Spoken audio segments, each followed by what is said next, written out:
Amém, igreja. Amém. Você pode dizer amém junto? Amém. Glória a Deus, obrigado. Semana passada eu comecei aqui um assunto com você, amando a Deus em comunidade, cuidando do próximo. E hoje eu quero falar confessando pecados. Amando a Deus em comunidade, confessando pecados. Quero falar sobre confissão, porque isso tem tudo a ver com a forma de viver a vida em comunidade e a importância do tema. Confessar uns aos outros é fundamental na vida em comunidade. Não dá para viver uma vida cristã em comunidade que não se possa falar uns com os outros sobre as necessidades que se tem. E se você talvez está em angústia por alguma razão hoje, com seu coração preso, às vezes em algo que você sente que precisava falar com alguém, abra os seus ouvidos e o seu coração para receber o que o Espírito Santo vai ministrar ao seu coração, porque eu creio que é um dia para cura, é um dia para restauração, é um dia para mudar o rumo da sua história, porque Deus tem coisas para fazer em você, através de você, e às vezes tem alguma coisa te prendendo que você precisa falar com alguém. Obviamente um assunto está bem conectado com o outro, o assunto da semana passada. Eu conecto ele com o de hoje porque é muito mais possível, eu diria, você conseguir confessar os pecados ou confessar até uma tentação, o que é melhor, para alguém que eventualmente cuidou de você, você concorda? Então, nós estamos envolvidos em todos esses papéis. Se eu tenho o coração de alguém porque eu me entreguei servindo de alguma maneira, e aquela pessoa vai ter um caminho mais aberto para confiar naquilo que eu posso fazer por ela. Então, obviamente, se eu invisto na vida dos meus filhos, por exemplo, né? Converso com o Henrique, ele percebe que eu amo a vida dele de uma maneira preciosa, que eu não quero destruí-lo, mas eu quero edificá-lo. Na hora que ele tiver uma dificuldade e uma pressão por uma tentação ou um pecado, é mais fácil ele me procurar para conversar do que se eu nunca tiver manifestado nenhum tipo de cuidado sobre a vida dele. Então é aí que eu faço a conexão da palavra da semana passada com a palavra de hoje. Portanto, não se esqueça que você precisa cuidar do próximo, investindo sua vida, pondo como prioridade aí o amor, porque isso vai abrir portas para algo que vai ter mais desdobramentos ainda, que é a confissão. Um dos pais da igreja, Agostinho de Hipona, ele fala o seguinte: confessar as más obras é o primeiro passo para as boas. De novo, confessar as más obras é o primeiro passo para as boas obras. Fala comigo, vamos lá.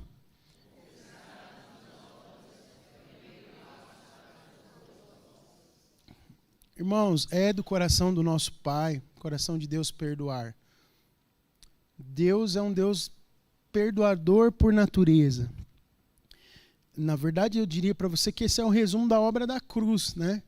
Perdão divino. Jesus, ele nem sequer aceitou o anestésico no processo de crucificação, porque era como se fosse necessário ele estar alerta, completamente alerta, para sentir, perceber todo aquele momento que foi a crucificação. Ser morto por minha e por sua iniquidade, pelo meu e pelo seu pecado, precisava ser percebido pelo Filho, porque essa é a maior obra em favor da humanidade que já existiu e que existirá. Não tem outra obra superior à obra da cruz. Não dá para falar de confissão sem a gente meditar um pouco sobre a obra da cruz. Quando você pensa na obra da cruz, pode parecer que Jesus, lá no momento em que ele parece que sente maior fraqueza, quando ele exclama lá em Marcos 15:34, ele diz assim, o texto: por volta das 3 da tarde, Jesus exclamou em alta voz: Eloi, Eloi, lama sabachthani. Que quer dizer, vamos comigo, que quer dizer o quê? Meu Deus, por que me desamparaste? Essa que parece ser uma frase que expressa tanta fraqueza e abandono, né? Tristeza, talvez tenha sido o momento do ápice, o momento do maior no processo da crucificação. Quando Cristo ele era um Deus que no seu ministério ficou evidente para nós que tinha comunhão absoluta com o Pai, o Filho com comunhão absoluta com o Pai, que agora, no momento de maior fraqueza humana, se identifica completamente com o homem, se sentindo abandonado. Então, quando o propósito realmente se cumpre, ele é alguém identificado com o homem. Elohi, Elohi, lama sabachthani. Meu Deus, ou Deus meu, por que me abandonaste ou me desamparaste? Na verdade, isso é considerado um momento ímpar na crucificação de Jesus, e o ápice talvez, porque Paulo, falando aos Coríntios, em 1 Coríntios 5, 21, ele diz assim: pois Deus fez de Cristo aquele que nunca pecou, a oferta pelo nosso pecado, para que por meio dele fôssemos declarados justos diante de Deus. É nesse momento em que Cristo se sente desamparado, se tornando o pecado por nós que somos pecadores e ele sem pecado, que nós vemos toda a grandiosidade de Deus na direção de liberar perdão para o homem. Jesus, ele alcança essa identificação completa do pecado da raça humana quando ele passa pela experiência do abandono do Pai, do abandono do seu próprio Pai, de Deus. Mas não tinha outra forma, porque essa era a única forma de remissão, a única forma do pecador ser redimido. O processo redentivo como um todo, ele é um mistério ainda para o homem, oculto no coração de Deus, e a gente percebe que as pessoas têm dificuldades de entender, será que era preciso isso tudo mesmo? Você já ouviu alguém dizer assim, mas Deus não podia, num estalar de dedo, acabar com o mal da humanidade? Deus não podia, com um estalar de dedo e por sua própria decisão, resolver aquilo que Adão fez de errado? Resolve de outro jeito, Deus, para que tudo isso? Mas Deus, ele precisa sentir que você o deseja, que você o ama. E o processo da redenção, que toca os escolhidos de Deus. Eu falo para alguém aqui que é escolhido de Deus, diga amém. Te mexe de um jeito interior, que você olha para a obra da cruz e te atrai para ele de um jeito que você não sabe nem explicar. Parece realmente um mistério. Mas apesar de parecer um mistério, é real. Somos redimidos.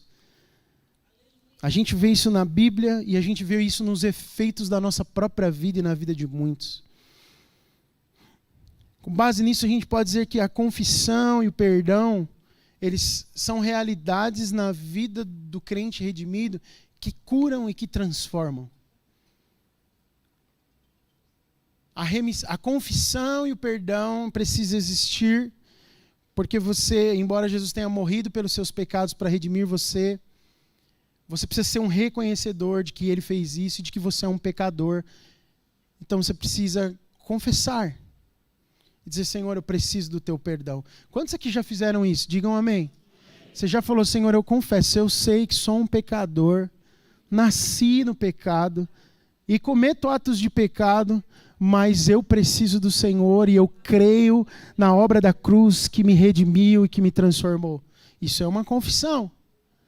É você confessar para ser perdoado. Sem a cruz, a confissão seria terapêutica do ponto de vista psicológico, né? Confessar sem cruz é terapêutico. Você já ouviu de alguém dizer assim, olha, depois que eu falei com você, eu fiquei mais leve. Quem já ouviu isso? Foi tão bom falar com você. Mas não é apenas isso. É muito mais do que isso. Porque a confissão, com a cruz envolvida, ela é a ferramenta, o instrumento de Deus para a nossa cura, para a nossa transformação. Envolve a mudança objetiva no nosso relacionamento com Deus e no nosso espírito. E promove cura e transformação. Diga comigo, a confissão promove cura e transformação. Se não tem confissão, não tem cura, não tem transformação. Nós não seríamos salvos se não confessássemos os nossos pecados e tomássemos posse a partir daí do perdão da cruz.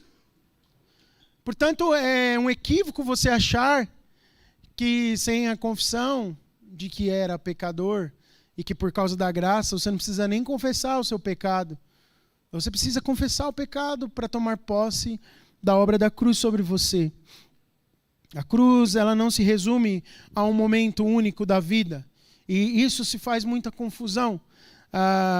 Parece que quando você entende isso e diz, olha, pastor, eu creio em Jesus e confesso o meu pecado, sei que sou um pecador e você é salvo, é como se você não tivesse mais que fazer nada pela sua própria vida em relação à sua maneira de viver, porque de uma maneira automática você começa a ser transformado.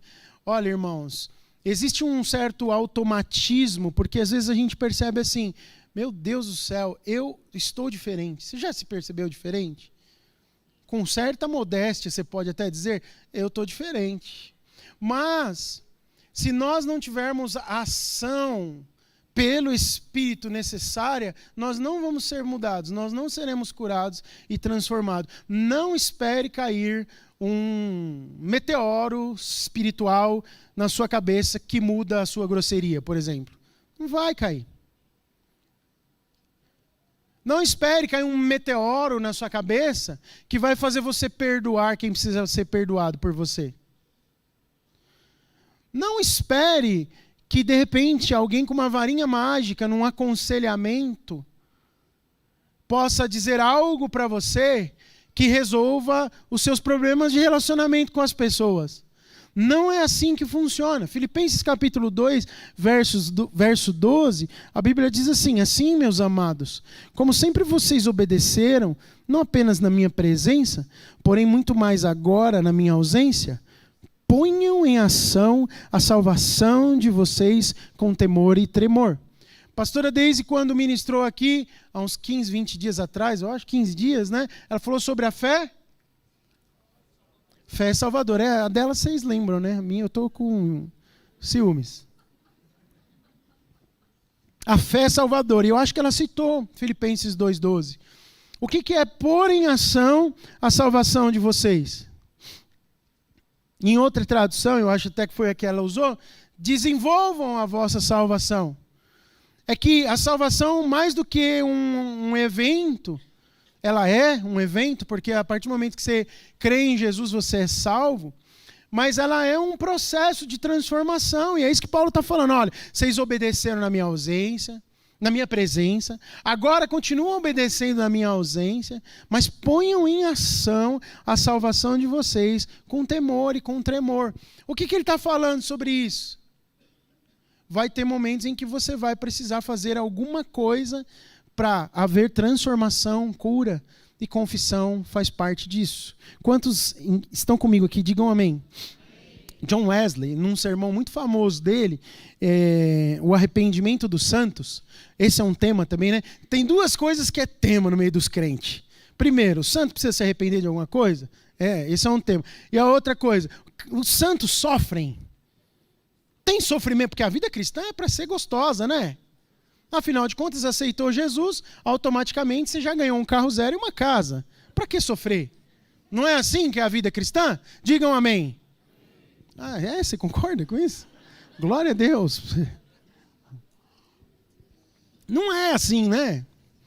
Mas você pode ter um carro zero? Pode ter uma casa? Pode. Você pode ter família, irmãos, comer churrasco todo domingo? Pode também. Mas eu vou dizer uma coisa para você. Deus nem deixa você viver assim, que senão você vai ser um mimadinho, uma mimadinha, chato, insuportável, que eu não sei nem se vai ser salvo, viu? Aliás, que é salvo, né? Porque eu entendo que uma vez que foi, precisa estar marcado pelo selo do Espírito Santo, nada pode separar do amor de Deus. Mas olha só, existe um engano às vezes na igreja, que muita gente passa a vida na igreja e não teve uma experiência de salvação com o Senhor. Isso é muito sério. Você vem para o banco da igreja, agora é cadeira, né? passa a vida inteira aqui, mas não tem uma experiência. Eu quero fugir disso. Eu acho que o Senhor vai me cobrar no meu julgamento, lá na eternidade, se eu não ensinar isso para os irmãos. Ele vai falar, mas você não falou, tem gente que podia ter percebido, aí eu tive que mandar outro para falar no seu lugar. Você não pode passar a vida inteira vivendo uma vida religiosa. Você precisa ter uma vida de experiência prática, real, com Deus. E isso implica em desenvolver a sua salvação. Põe em ação a salvação. Não tome em vão a graça de Deus sobre a sua vida. E John Wesley, no seu sermão famoso, O Arrependimento dos Santos, ele fala que a confissão ajuda o cristão a crescer até chegar à maturidade. Ele cita Efésios, a maturidade de varão perfeito. Para nós, irmãos, a confissão é uma coisa muito difícil. Acho que aqui talvez esteja um pouco do centro do que eu quero falar com você. Por quê? Porque a gente vê uma comunidade cristã como uma comunidade de santos. Sim ou não? Olha para a pessoa do seu lado, não precisa falar nada, mas olha que cara de santo que ela tem, ou ele tem. Olha, é um santo, uma santa de Deus. Tudo bem que alguns, como minha mãe dizia quando eu era criança, né, um santo do pau oco. Né? Eu não sei nem explicar direito dicionaricamente o que isso quer dizer, mas é um santo do pau oco, né? Mas tudo bem, não vem ao caso. Eu sei que não é bom ser um santo do pau oco.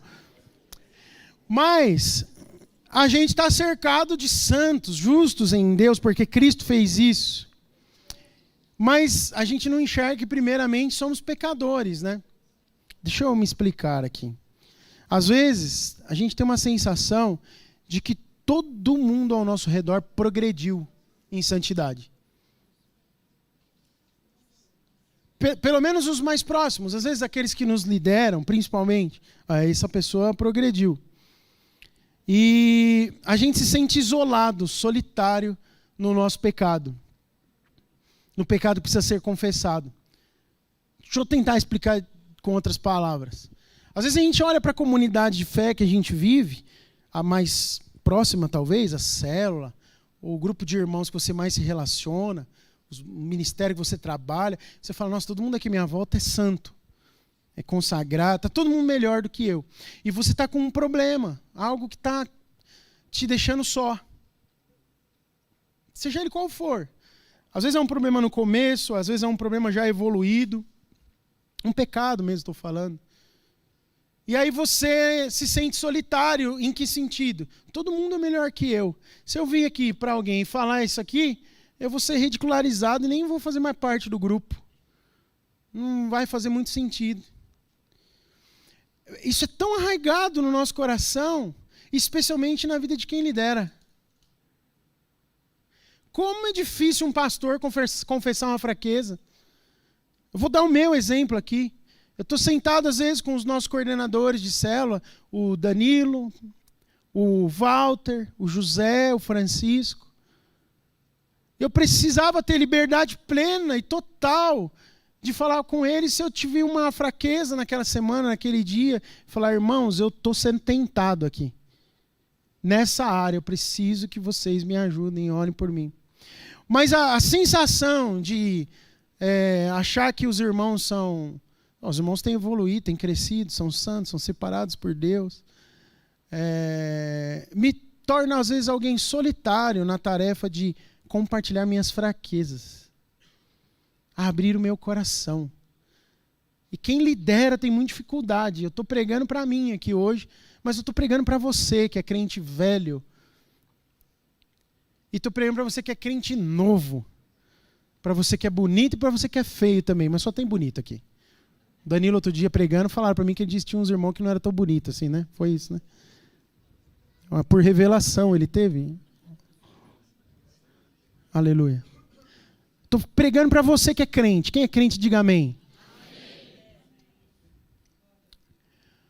E para você que quer ser crente, nós precisamos entender que todos nós somos rodeados por tentações, por pecado, enquanto nós estivermos no corpo dessa carne, que vai para a sepultura um dia, nós vamos ser tentados.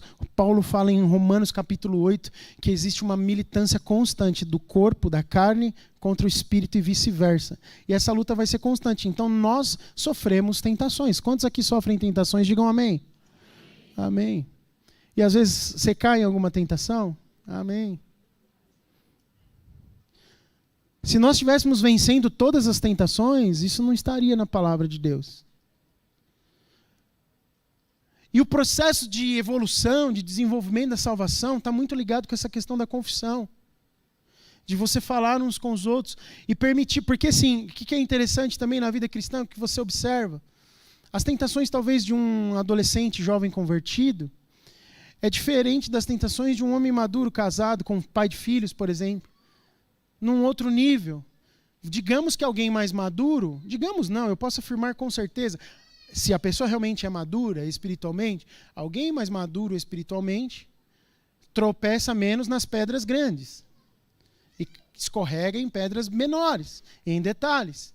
Agora, alguém que tem menos maturidade, às vezes dá de cara no muro e não está percebendo que tem um muro. Estão me entendendo? E ao longo da vida, do processo de desenvolvimento da sua salvação, Deus vai permitir que pessoas estejam perto de você, não para você achar que elas são melhores ou piores, mas serem companheiros de fé, para que você desenvolva o hábito de confessar, até que você não precise mais confessar o pecado, e você confessa uma tentação, até que você nem precise confessar mais a tentação, porque aquilo já é passado e você venceu o pecado e agora você vive pleno no Senhor. É maravilhoso isso na vida cristã. Mas se a gente não romper com esse primeiro passo, de se sentir isolado, de ter muita reputação em jogo, se é difícil para mim, eu vou dar o mesmo exemplo desses irmãos que eu falei agora, é difícil para eles também. Pensou o Walter ter que confessar um negócio cabeludo ali na frente de todo mundo? Bom, o que o pastor vai pensar? Mas e os irmãos aqui que caminham junto comigo? Mas e aí, se ele não tiver essa liberdade de fazer isso nesse ambiente, vai fazer aonde? Vai fazer com quem? Se o núcleo de família que a gente vive, se eu não tiver liberdade de falar coisas importantes com talvez a minha esposa, tem coisa que às vezes é ela que vai me ouvir, e tem coisa que sou eu, marido, que vou ouvi-la. Onde é que nós vamos falar? Onde é que nós vamos compartilhar? Pais, homens de Deus, se o seu filho não puder ter a liberdade, sentir segurança de confessar uma tentação com você, com quem que ele vai falar? Com um líder de qualquer movimento por aí que surge hoje em dia? Esse ambiente precisa ser gerado intencionalmente por nós. Quantos entendem o que eu estou dizendo? Digam amém. Irmãos, revelar o nosso fracasso, a nossa fraqueza, a nossa vulnerabilidade ao outro é insuportável para nós. É insuportável. Não me venha dizer que é diferente com você. Parece que somos os únicos que colocamos em risco a nossa salvação, tem hora. Parece que é só você que está pondo os pés fora do caminho que leva para o céu. Mas pensando sobre isso e se trancando na solidão, andando solitariamente, não confessando, você vai cada vez mais se afastando desse aperfeiçoamento que só quem é salvo em Cristo Jesus pode ter.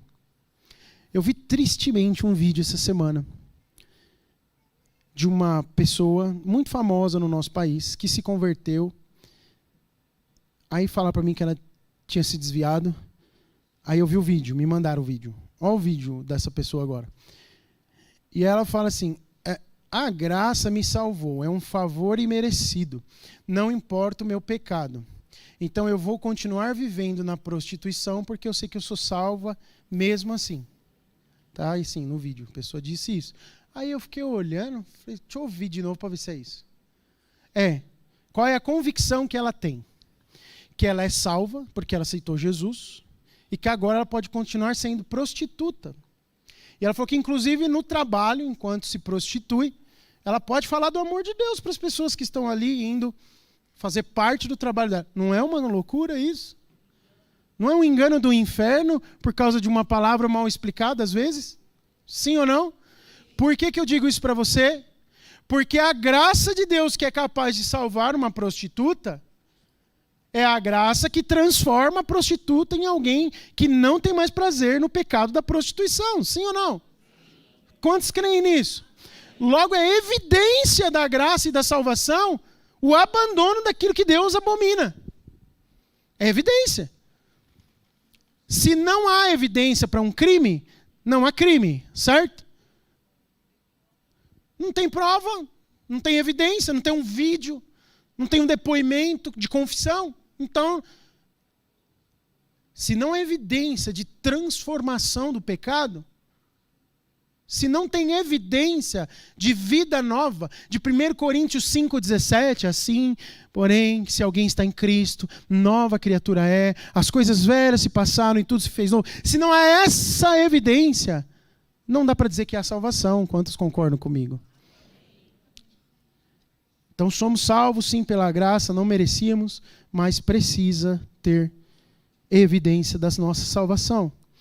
Isso se prova no processo em que você vai sendo transformado por Deus. Quantos aqui são transformados? Quantos estão sendo ainda? Existe uma autoridade. Eu li isso um tempo atrás e fui meditar nisso de novo essa semana. Fui pesquisar um pouco sobre o texto. É um texto controverso, mas eu quero mencionar porque eu acho que ele faz muito sentido e bem entendido e bem explicado. Vou tentar explicar bem, pressupondo que eu o entendi. De João, capítulo 20, 21, 22, 23. Na verdade, eu quero ler, só para mostrar o contexto para você, os versos 19 em diante. Então, eu queria que você lesse comigo, prestando atenção. Lê aí, vamos lá. Ao cair da tarde... Lê com vontade aí.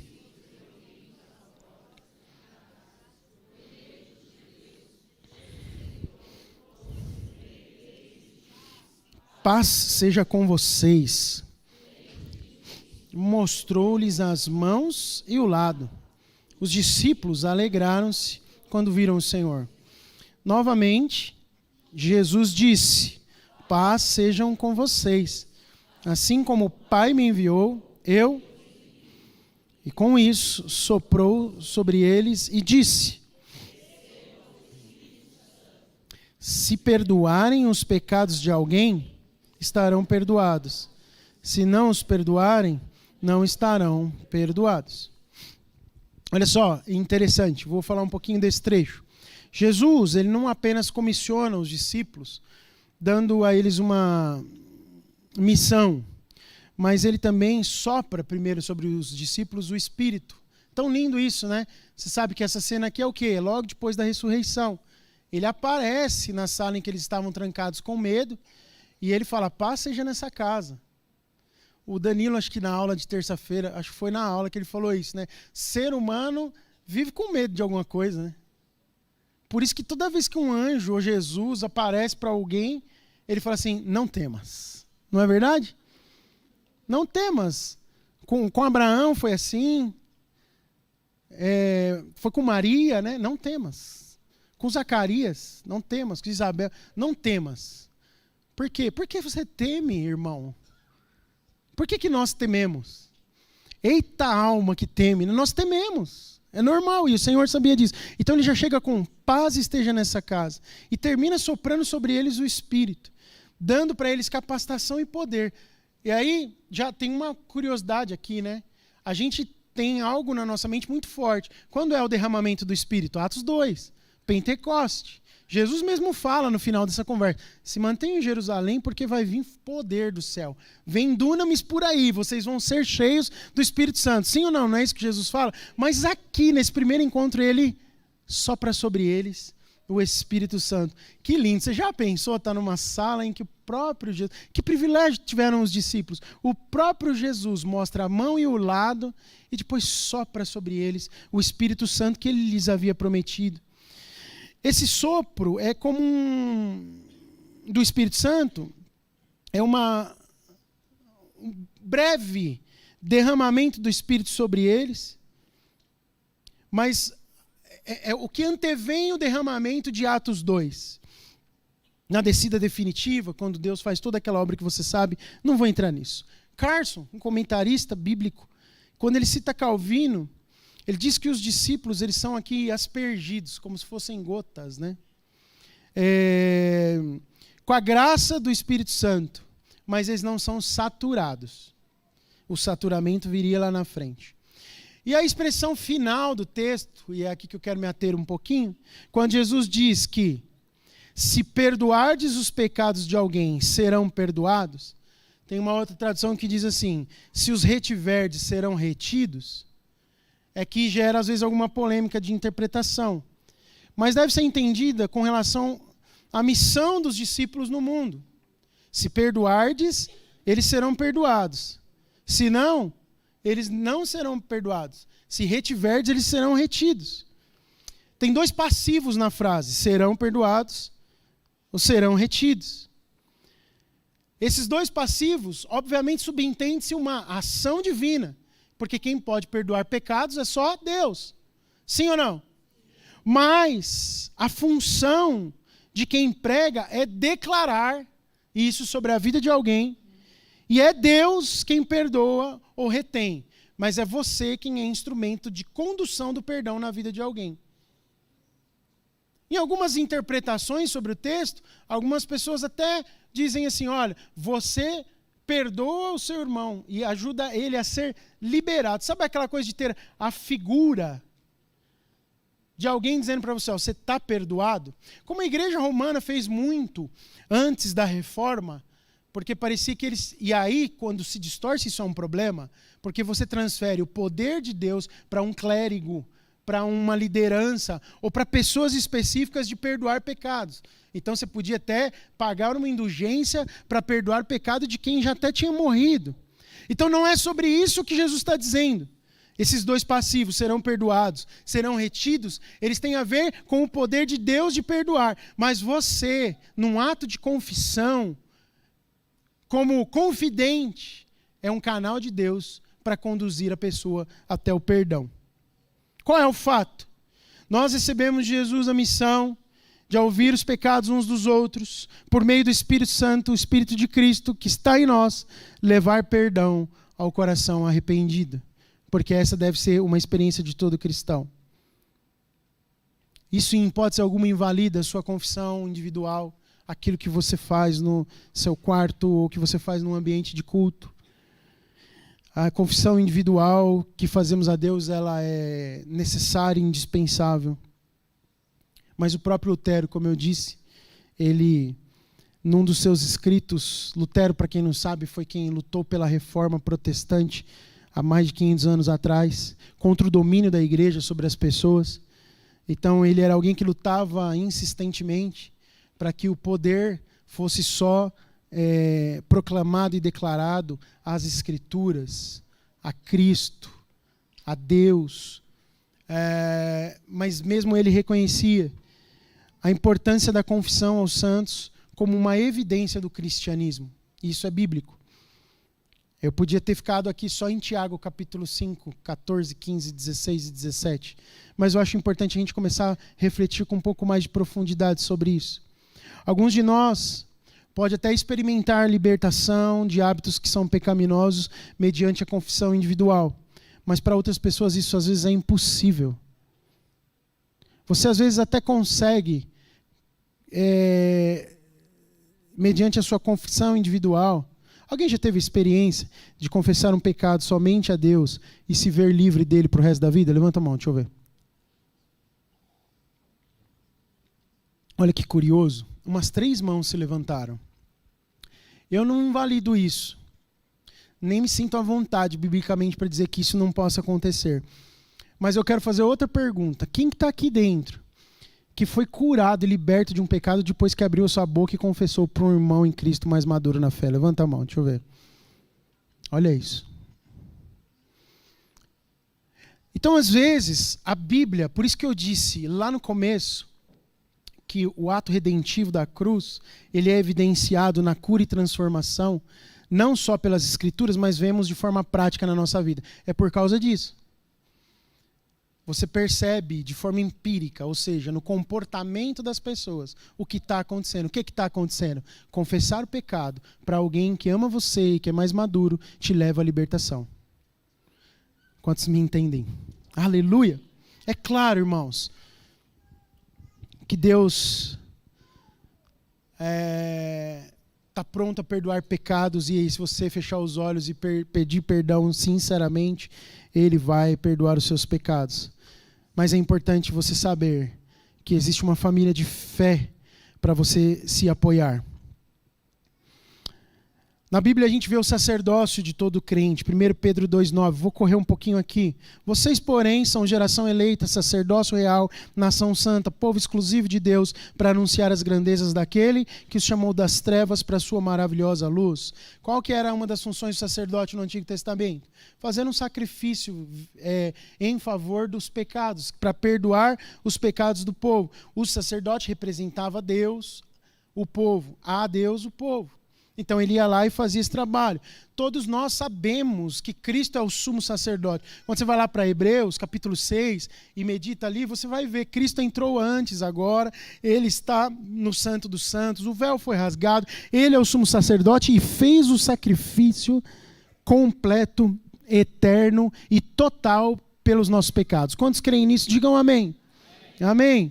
No entanto, ele mesmo, na passagem que eu li para você de João, diz para nós que temos uma tarefa, sermos canais de cura e de perdão na vida de todos os santos, dos outros irmãos. Através da voz dos nossos irmãos e das nossas irmãs, a palavra de perdão é ouvida e vai criar raízes na minha e na sua vida. Às vezes nós não estamos com convicção. Irmãos, às vezes você ouve o pecado, eu não sei se já aconteceu isso com você. Uma vez eu ouvi um pecado que eu fiquei com dificuldade de dizer para a pessoa que ela era perdoada por Cristo. Porque ela dizia para mim, eu me arrependo disso que eu fiz. Eu pequei assim, assim, assim, fiz isso. Estou arrependido. Ele chorava. E eu tinha dificuldades de falar, você é perdoado. Porque era muito grave o que tinha acontecido ali. Alguém já passou por isso? Já passou por isso? Mas eu quero dizer que Deus perdoa todo tipo de pecado. Aquele que para nós parece pequenininho e que é gigantesco, Deus perdoa todo pecado. Então, quando você, como sacerdote de Deus, profere as palavras, olha, você é perdoado, porque a Bíblia fala isso, a cruz de Cristo tem a ver com isso, você é perdoado, você transfere cura para a vida da pessoa e automaticamente transformação. Eu quero ler um trecho de um livro de Bonhoeffer, acho que é assim que fala o nome dele. Esse é um autor muito citado num curso que a gente tem aqui na igreja, que você não fez, você tem que fazer, Práticas da Fé Cristã. E Bonhoeffer, ele fala muito sobre relacionamentos pessoais. E esse trecho que eu pensei aqui é fortíssimo. Leia comigo, ó. O homem que confessa, tá? Eu escrevi errado aí. O homem que confessa seu pecado na presença de um irmão, sabe que já não está sozinho. Ele experimenta a presença de Deus na realidade de outra pessoa. Enquanto estiver sozinho na confissão dos meus pecados, tudo permanece na escuridão. Mas na presença de um irmão, o pecado precisa ser trazido para a luz. É aí que a porca torce o rabo. Porque traz para a luz. E não tem nada oculto que um dia não venha se revelar. E é muito melhor que seja num processo de confissão, para ter cura. Quantos estão entendendo?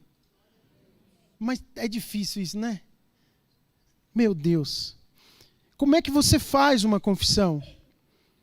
A gente pode confessar nossas culpas porque fomos primeiramente amados pelo Senhor. Porque amamos o Senhor porque fomos amados. E porque fomos amados, não tem mais medo no coração. Mas porque nos sentimos amados, nós sentimos paz em confessar. João, vamos lá, já falei muito desse versículo aqui. 1 João 4, 18 e 19, diz assim, vamos lá, você. No amor não há, pelo contrário.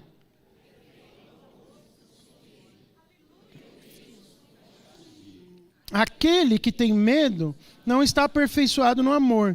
Nós amamos porque Ele nos amou primeiro.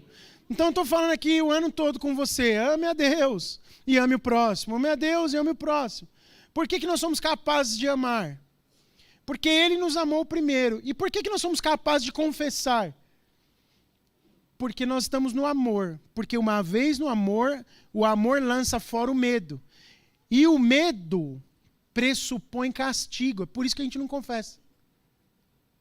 Se o medo pressupõe castigo, se o nosso coração não tomar um banho de amor, a gente vai achar o tempo todo que vai ser castigado. Se eu falar isso com a pastora Daisy, ela vai me expulsar da igreja. Meu Deus, a hora que ela falar disso com o pastor Rodrigo também, aí eles vai reunir o presbitério. Não, você se sente amado por Deus? Então o medo não pode mais fazer parte da sua maneira de viver. Deus tem prazer em perdoar. A gente vê essa história na Bíblia toda. Lembra do filho pródigo? A figura do pai recebendo o filho novamente, depois de tanta bobagem que aquele menino faz, somos nós, voltando para os braços do pai. E para a confissão, tem 3 coisas importantes. A gente sempre fala sobre isso, né? Precisa ter arrependimento, não remorso, mas arrependimento real. Mas precisa ter um exame de consciência, um sentimento de pesar e precisa ter determinação para vencer o pecado.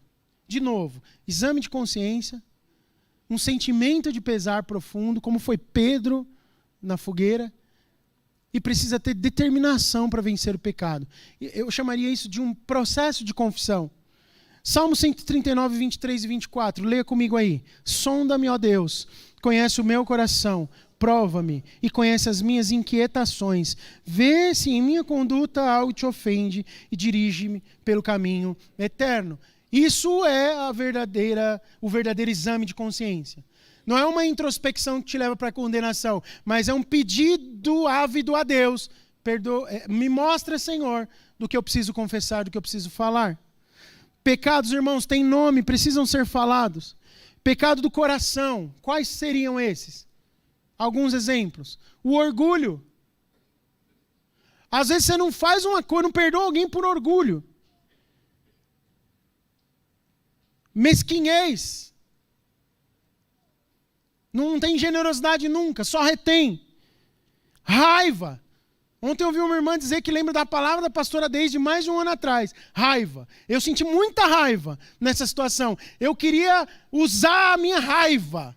Alguém que já quis usar raiva? Isso é pecado. Outro pecado do coração. O medo. Porque não confia no amor de Deus. O pecado da carne. A preguiça. Preguiçoso vai ter com as formigas. Você sabia que preguiça é pecado? Diga comigo, não precisa dizer para ninguém para não parecer indireta. Preguiça é pecado. Amém? Quem tem ouvidos, ouça. Glutonaria é pecado. Você já comeu alguma vez e falou, eu não precisava comer isso aqui? Essa semana eu fui vitorioso. Nós fomos para casa, sexta-feira à noite, e aí chegamos em casa... E todo mundo, vamos comer uma coisinha, vamos comer. Foi uma sexta muito agitada para nós, de muita coisa e tal. Aí chegamos em casa tarde já era quase 11 horas. Vamos comer. Irmãos, eu não precisava comer. Estava de boa, tranquilo. E aí o Heitor falou assim, Heitor, você foi uma bênção na minha vida, cara, aquele dia. Ele falou assim, eu também estou bem, acho que eu não vou comer. Mas o Henrique e a Deise, irmãos, eles são bonitos e magros porque são ruins, viu? Porque eles comem, viu? Os 3 são bonitos e magros, só eu que não sou. Eu sou só bonito, né? E aí os magrelos falaram, a gente está com fome, vamos comer. E o Heitor falou assim, eu não vou comer não, apesar dele poder comer também. E eu falei, você quer saber? Eu não preciso comer, eu estou satisfeito. Então eu venci um pecado, não fui guloso. Glória a Deus. Testemunhei aqui, aleluia. Mas eu não vou falar todas as outras vezes que eu comi sem ter vontade. Quer dizer, eu comi com vontade, sem fome. Outro pecado da carne é o quê? Imoralidade sexual, é um pecado da carne. Sim, irmãos. O homicídio. E no padrão de Jesus, odiando o irmão no coração. Não indo lá e dando um tiro na cabeça de alguém. São pecados da nossa carne. Então você precisa examinar a sua consciência, como o salmista ensinou aqui. Sonda-me, ó Deus, vê se tem coisa torta aqui na minha alma e me guia pelo caminho eterno. Outra coisa é o pesar. Não significa necessariamente emoção, mas aversão ao pecado cometido. Pode ter emoção? Pode. O pesar pode ser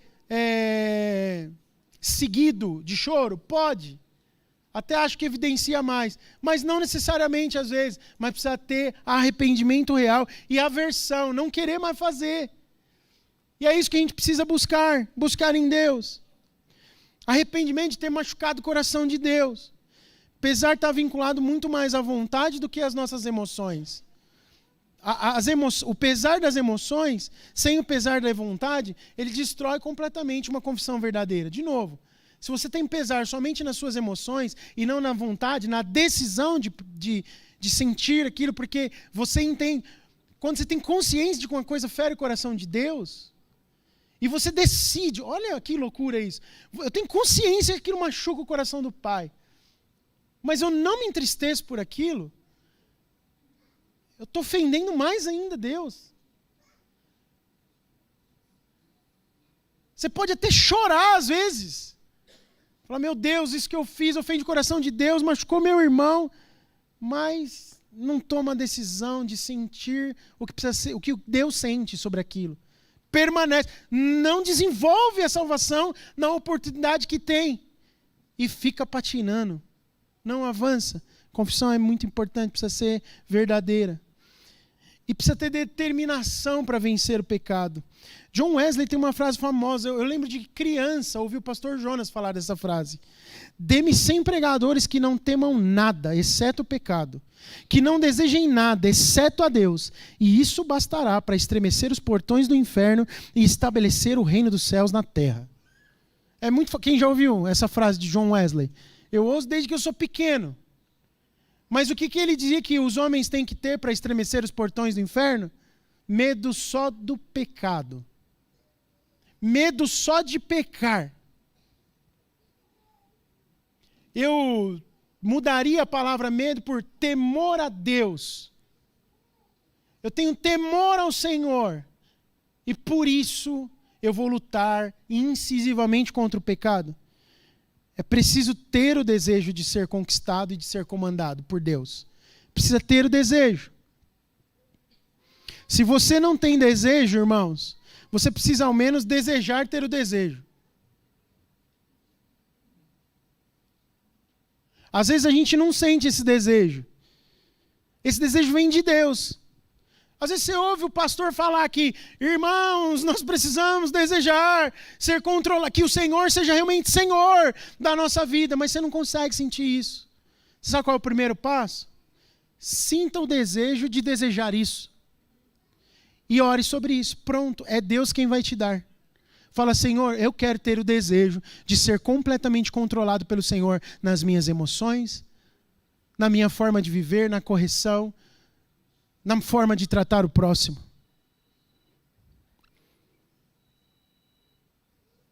Eu tenho mais algumas coisas a falar aqui, mas eu vou falar na próxima oportunidade.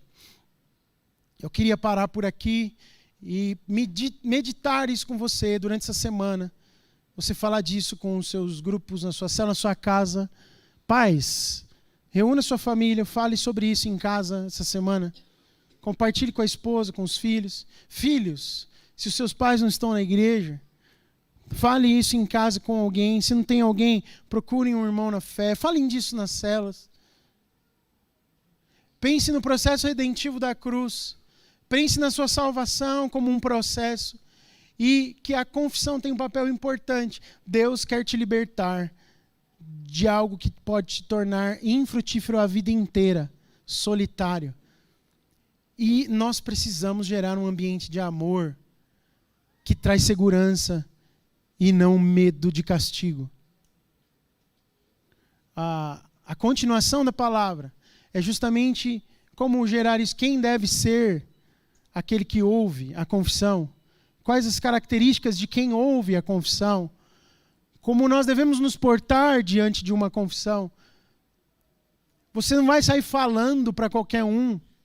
Você nem deve sair falando, expondo a sua vida para qualquer um. Mas você deve orar e falar, Senhor, preciso falar com alguém sobre isso. Normalmente vai ser alguém mais próximo mesmo de você. Às vezes não. Em teoria, os pastores e líderes deveriam ter condições para isso. Mas busque em Deus direcionamento para fazer isso também. Mas comece, não fique parado no lugar. Você entende o que eu quero dizer com isso? Comece, não fique parado no lugar. Antes de orar com você, eu queria que você olhasse para alguém e dissesse isso em fé. Não como um julgamento, mas como uma inspiração. Comece, não fique parado no lugar. Diga isso para alguém. Comece.